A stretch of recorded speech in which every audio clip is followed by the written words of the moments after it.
episode 172 of Battle Through the Heavens, the long-awaited moment finally arrives. Dou Sheng Xiao Yan makes his appearance. After years of hardship and cultivation, Xiao Yan returns in absolute fury, and the entire Central Plains trembles beneath his wrath. Right from the start, he storms straight into Profound River Alliance's stronghold, the same alliance that dared to challenge Xingyun Pavilion or Starfall Pavilion, and wipes out more than 20 sects in one devastating strike. The scene is pure chaos as Xiao Yan's flames engulf the battlefield, his aura radiating the unstoppable might of a Dou Sheng. At the same time, Xingyun Pavilion finds itself surrounded by three powerful semi-saints. Just when all hope seems lost, the skies erupt in flames. Xiao Yan has finally broken through to the Dou Sheng realm after 2 long years. Having refined his Bodhisattva, he descends like a fiery deity, his presence alone shocking everyone to their core. The three semi-saints can barely stand under the crushing pressure of his aura. Without a moment's hesitation, Xiao Yan moves first. His target, the semi-saint of the Tianming sect, the so-called Tianming Old Monster. With a single overwhelming strike, Xiao Yan's flames devour him completely. The old monster's body explodes into ashes, leaving only a terrified soul attempting to flee, but even that is futile. Xiao Yan's strange fire burns through the void, erasing his soul completely. But the rampage doesn't end there. Next, Xiao Yan turns his attention to the two Tianzins of the Soul Palace, San Tianzuan and Air Tianzuan. In an instant, San Tianzuan is obliterated with just one palm strike, leaving Air Tianzuan and the Bone Ghost Saint in utter panic. The Bone Ghost Saint, realizing the danger, hurriedly calls for help from the Soul Clan's Dou Sheng. The sky splits open as a terrifying spatial rift appears, and from it, a dark, withered arm slowly reaches out, radiating an aura so sinister that even the air seems to decay around it. Xiao Yan's expression hardens. Without a shred of hesitation, he meets it head-on, his fist wrapped in roaring black flame. The collision between the two forces is catastrophic. Black energy and strange fire collide, devouring each other until both vanish into nothingness. Taking advantage of the chaos, the black arm suddenly grabs the gravely wounded Bone Ghost, attempting to drag him into the spatial rift to escape. But Xiao Yan isn't about to let that happen. With a fierce step forward, he releases a storm of finger winds that pierce through Bone Ghost's body, leaving bloody holes everywhere. The Bone Ghost screams in agony as Xiao Yan's final strike pierces straight toward his forehead, intent on ending him once and for all. But before that blow can land, a deep, furious voice echoes from the spatial crack. "You young man, don't push your luck." A pitch-black finger extends from the rift, clashing violently with Xiao Yan's fatal strike. The moment their fingers meet, an explosion of energy erupts.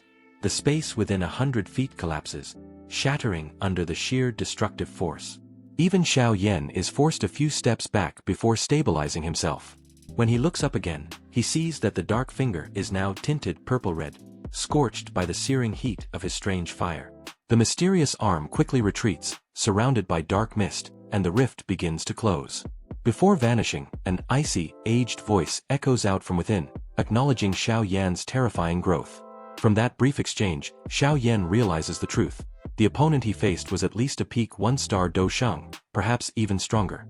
Yet, thanks to his mastery of the strange fire, Xiao Yan stands unafraid. He knows that after this battle, he has completely drawn the Soul Clan's attention, and that the real war is just beginning. After the chaos settles, Xiao Yan regains his composure and returns to the main hall to meet Xiao Yixian and the others. He listens carefully as they explain what happened during the 2 years he was away, including the rise of the so-called Profound River Alliance, or Styx Alliance, formed by the Tianming sect and other forces to suppress Xingyun Pavilion. Yao Lao calmly points out that the main strength of the Profound River Alliance has already been destroyed, and soon, they can completely wipe it out. But Xiao Yan, ever the strategist, looks beyond this small victory.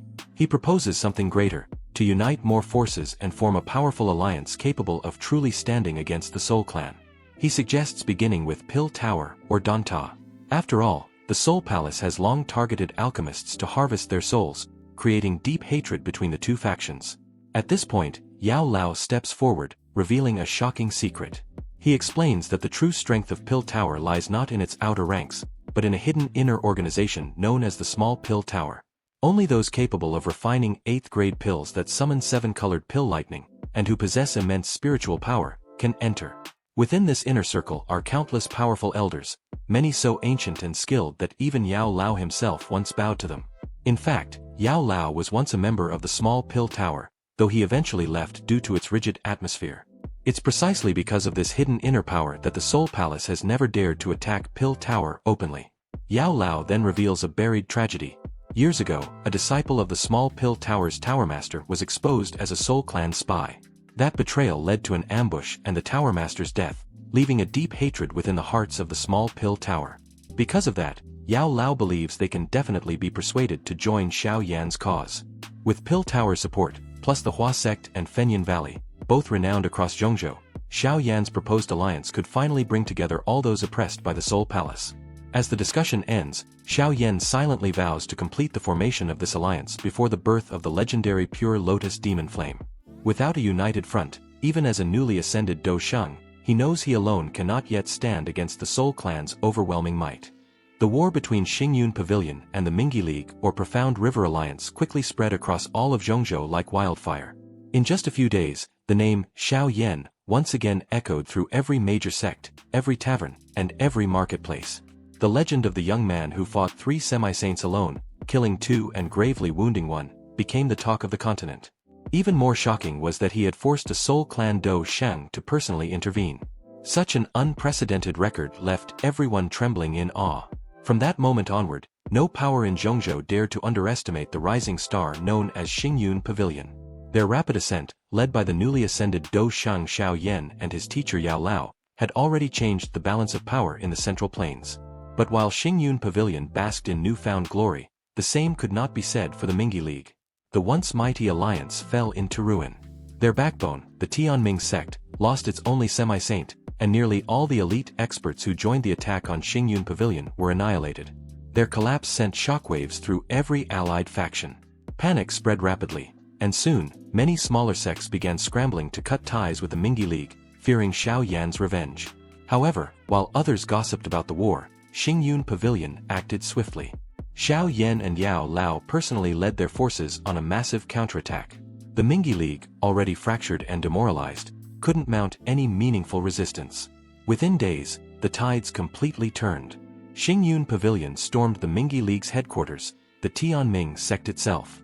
And in a moment that would forever be etched into Zhongzhou's history, Xiao Yan personally executed the Tianming sect's master, erasing this once notorious sect from existence. Under Xingyun Pavilion's crushing might, the Mingyi League was wiped out within a single day. As for those smaller sects that had once ridden on the Mingyi League's coattails and bullied others under its name, they instantly switched sides, desperate to prove their loyalty by turning on their former allies. But Xiao Yan and Yao Lao paid them no mind. Xingyun Pavilion's focus was clear, to purge the sects that had gone all out in attacking them, especially the notorious Glacier Valley and the Wind and Thunder Pavilion. High above the Wind and Thunder Pavilion, Xiao Yan floated silently amidst the crimson sky. Below him, the mountain range burned in raging flames, smoke curling into the heavens. His face remained cold, his gaze unyielding as he looked down upon the destruction he had unleashed. Having led the Xingyun Pavilion forces northward, he had already exterminated several key remnants of the Profound River Alliance. There was no mercy in his heart, only the awareness that, had he not emerged from seclusion in time, Xingyun Pavilion would have suffered a far worse fate. In this world where the strong devour the weak, strength alone decides survival. Suddenly, a furious roar echoed through the flames. Lei Zun, the severely wounded master of the Wind and Thunder Pavilion, glared up at Xiao Yan. His voice trembled with rage as he threatened, "Xiao Yan! Our Fenglei Pavilion has ties with the Tianyao Phoenix clan. If you dare destroy us, they will never forgive you." But Xiao Yan only replied calmly, his tone laced with ice. "Then I'll settle my grudge with the Tianyao Phoenix clan when the time comes." Slowly, he extended his palm and aimed it downward. Sensing death itself closing in, Lei Zun panicked. He unleashed the pavilion's ultimate technique, 3,000 thunders, filling the sky with flickering afterimages as he tried to flee. But Xiao Yan didn't even move. He merely clenched his palm slightly, and the space around Lei Zun suddenly collapsed. In the next heartbeat, Lei Zun's body was crushed into nothing but a mist of blood. A terrifying silence followed, and with that, the once feared Wind and Thunder Pavilion was completely destroyed. Just then, one of Xingyun Pavilion's elders hurriedly arrived with new information. He reported about a certain family, the Han family, that had been suffering years of oppression under the Wind and Thunder Pavilion.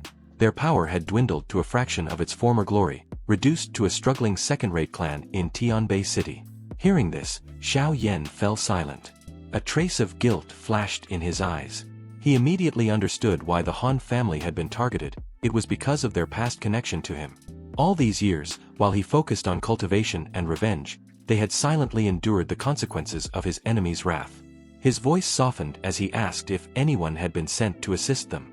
Meanwhile, in Tianming City, within the Han family's residence, the atmosphere was tense yet filled with awe.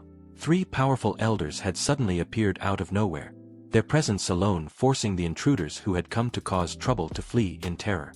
Han Qi, the patriarch of the Han family, stepped forward respectfully to greet them. Beside him stood 2 familiar figures, Han Yu and Han Shui. The sisters Xiao Yan had met back when he first arrived in Zhongzhou. One of the Xingyun Pavilion elders smiled and explained their purpose. He asked if the Han family would be interested in becoming the new Wind and Thunder Pavilion of the northern region.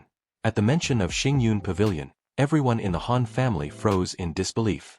The name Xiao Yan instantly came to mind, a name now known to all of Zhongzhou. The elder elaborated further. Since the Wind and Thunder Pavilion was about to vanish, the Han family could seize this opportunity to replace it, and Xingyun Pavilion would provide full support. Han Qi could barely contain his excitement. To align with Xingyun Pavilion at this point meant security, prestige, and power beyond imagination. Han Shui, her heart trembling, softly asked whether Xiao Yan would come in person. The elder hesitated before shaking his head. He then took out 2 jade bottles and handed them to the sisters, explaining that these were Xiao Yan's gifts, tokens of gratitude for Han Shui's help in the past. Han Shui accepted the jade bottles silently, her eyes dimming as emotions flickered within them. Though she smiled faintly, her heart was heavy. Han Yu, watching her sister, sighed softly. She knew all too well that Han Shui's feelings for Xiao Yan had never faded. But now, Xiao Yan stood far beyond their reach, a blazing star that ordinary people could no longer touch. All she could do was quietly admire him from afar. Over the next 10 days, Xingyun Pavilion's revenge campaign swept across Zhongzhou like a tempest. One after another, the sects connected to the profound river alliance were crushed and erased. Facing the combined might of a 1-star Dou Sheng Xiao Yan and high-tier semi-saint Yao Lao, not a single enemy could resist. By the time the operation ended, more than 20 factions had been destroyed. The terrifying strength displayed by Xingyun Pavilion sent shockwaves through the entire Central Plains. And yet, amidst the chaos, the Soul Palace remained strangely silent. They neither retaliated nor interfered. This eerie calm unsettled Xiao Yan and Yao Lao even more. They could feel it. The Soul Palace was plotting something. Their silence wasn't weakness, it was preparation. They were gathering their strength in the shadows, waiting for the perfect opportunity to strike a fatal blow. Knowing this, Xiao Yan didn't dare relax for a moment. The urgency to unite Zhongzhou's major powers grew stronger than ever. As soon as Xingyun Pavilion began withdrawing its forces, 2 important letters were sent out, one to Huazong and the other to Fengyun Valley. Though not as powerful as Pill Tower, both sects held immense influence across Zhongzhou. If Xiao Yan could successfully win their allegiance, his long-awaited alliance would finally begin to take shape, a force powerful enough to challenge even the Soul Clan itself. And so, as the flames of vengeance died down, the next stage of Xiao Yan's journey began, the creation of the Great Alliance, the final preparation before the inevitable war against the Soul Clan.